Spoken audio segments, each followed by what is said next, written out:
Halo semuanya, kami dari mahasiswa UNI. Di sini kami akan menjelaskan tentang GSCM dari PT Amerta Indah Otsuka. Perkenalkan, nama saya Adi Denis Sofian.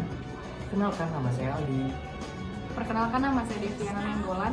Perkenalkan, nama saya Jayatrimana Syahid. Saya Muhammad Faris. PT Amerta Indah Otsuka didirikan tahun 1997. Perusahaan ini berfokus pada produk nutraceutikal yang memberikan manfaat kesehatan dan menjaga kualitas hidup. Dengan filosofinya yang People Creating New Product for Better Healthy Worldwide. Perusahaan ini memproduksi 5 produk. Pertama, Pocari Sweat, kedua, Ion Water, 3, Soy Joy, keempat, Five Mini, kelima, Ora Naminsi. Selanjutnya ada produksi, presisi, dan efisiensi tinggi. Dalam proses produksi, mereka pakai mesin otomatis dan teknologi canggih. Misalnya, air dan bahan nutrisi dicampur pakai mesin otomatis supaya formula tetap konsisten. Lalu ada proses pasteurisasi dan pengisian aseptik yang menjaga produk tetap steril. Selanjutnya ada pengendalian mutu juga dilakukan ketat, mulai dari pengujian di lab internal sampai pemantauan sensor real time di lini produksi. Menariknya, mereka pakai prinsip just in time, jadi stok barang setengah jadi dan produk tidak menumpuk. Ini menghemat biaya dan mengurangi limbah. PT Amerta Indah Otsuka juga serius menjalankan GSCM. Yang pertama, mereka mempunyai waste water treatment plant untuk limbah cair supaya nggak mencemari lingkungan.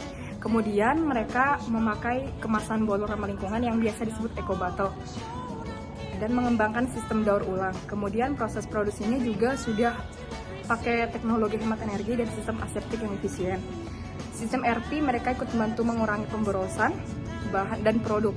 Jadi overstock bisa dihindari. Kemudian karyawan juga dilatih soal kesadaran lingkungan dan distribusi diatur supaya efisien dan emisi karbonnya rendah.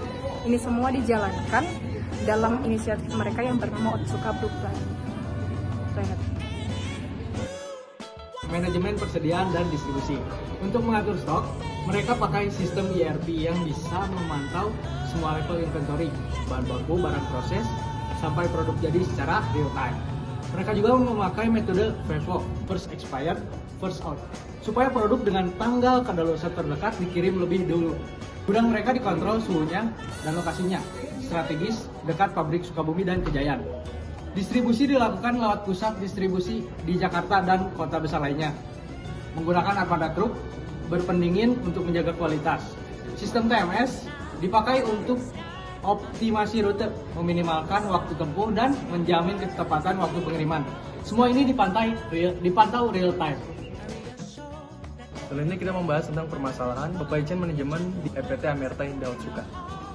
Dulu produk Pocari Sweat itu distributornya atau distribusinya itu nyatu dengan produk farmasi dari PT Otsuka Indonesia. Masalahnya ini bikin distribusi nggak fokus dan distribusi di daerah sulit dijalan karena promosi cuma fokus di kota besar gitu.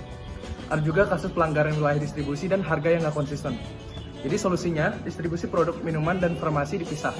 Lalu mereka memulai kasih pelatihan ke distributor, bantu promosi di daerah, dan juga pakai sistem insentif serta sanksi untuk jaga kinerja distributor. Masalah lain juga ada pada lokasi pabrik. Sebelum 2004, pabrik mereka berada di Lawang, jauh dari sumber air dan pasar utama.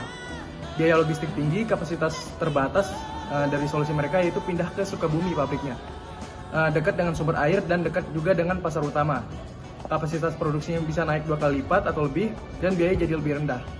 Terakhir dari soal kepuasan distributor, banyak yang merasa kurang dapat dukungan. Maka dari itu mereka mulai rutin survei distributor, kasih pelatihan dan juga optimasi pengiriman lewat TMS biar lebih responsif dan tepat waktu.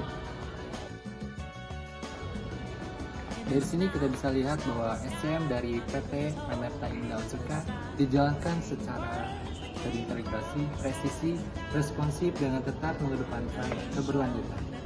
Mereka menggabungkan efisiensi logistik, penggunaan teknologi informasi seperti ERP dan TMC, serta strategi hijau seperti Eco Botol dan WWTP.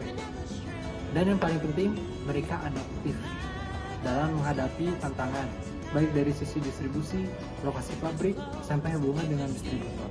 Sebagai mahasiswa manajemen bisnis, kita bisa belajar bahwa SCM itu bukan sekedar aliran barang, tapi gabungan antara strategi teknologi, kolaborasi, dan keberlanjutan. Mungkin sekian pembahasan dari kami. Mohon maaf bila ada salah kata.